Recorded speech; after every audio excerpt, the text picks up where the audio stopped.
ఎవరికి వారి జనాభా తమాషా ప్రకారం విద్య, ఉద్యోగ, రాజకీయాలలో రిజర్వేషన్లు కల్పించాలని, ఇప్పుడు తెలంగాణలో గ్రామాన బీసీ ఉద్యమాన్ని నిర్మించాల్సిన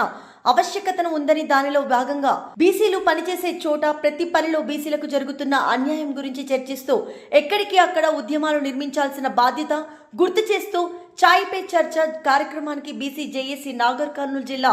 నాయకులు శివశంకర్ యాదవ్, పచ్చిపాల సుబ్బయ్య, కాసిం కళ్యాణ్, తిరుపతయ్య, భానుప్రకాష్, మల్లేష్, బాలు ముదిరాజ్, అరవిందచారి, కుంభం మల్లేష్ గౌడ్ తదితరులు పాల్గొని బీసీ ఉద్యమ ఆవశ్యకతపై మాట్లాడారు.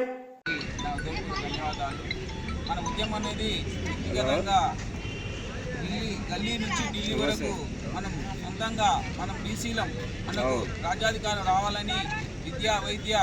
రాజకీయంగా మనం ఎదగాలంటే సకల జన సమ్య ఈ విధంగా చేసి రోడ్లపైన వంట వరకు చేశాము. అలాగే అదొక బీసీగా నేను బీసీ, మేమెంత మాకెంత, మీరెంత మీకెంత అనే నిదానంతో ముందుకెళ్ళి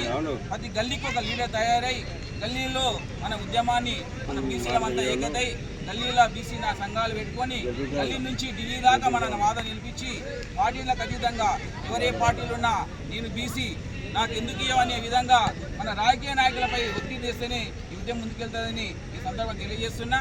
అలాగే ప్రతి ఒక్కరూ కూడా మనము బీసీగా ఈ ఉద్యమం ముందుకు తీసుకోవచ్చని అవకాశం ఎంతైనా ఉందని తెలియజేస్తూ ముగిస్తున్నా. ఎట్లా కలిగించి ప్రభుత్వం మీద ఒత్తిడి పెంచే విధంగా నాగర్ కర్నూలు జిల్లాను ఈ